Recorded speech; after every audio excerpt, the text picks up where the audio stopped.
খুব এক্সাইটেড। তোমার প্রথম প্রোডাকশনে আমি, আবার তোমার প্রথম কি না আবার দেবের প্রথম বলে থেমে গেলেও সকলে বুঝে যান দেবের প্রথম গার্লফ্রেন্ড যে শুভশ্রী সেটা তিনি বলতে গিয়েও থেমে গেলেন। তবে শুভশ্রীর এই কথা নিয়ে এবার শুভশ্রীর ওপর অনেক মন খারাপ রাজের।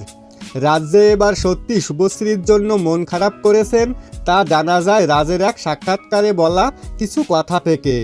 রাজ বলেন, কাউকে আসলে বেশি স্বাধীনতা দেওয়া উচিত নয়, কারণ বেশি স্বাধীনতা পেলে তারা স্বাধীনতার অপব্যবহার করে ফেলে। রাজের এমন মন্তব্য যে শুধু শুভশ্রীকে নিয়ে করেছেন তা সকলে বুঝতে পারেন দেবের সাথে শুভশ্রীর ঘনিষ্ঠতা দেখে।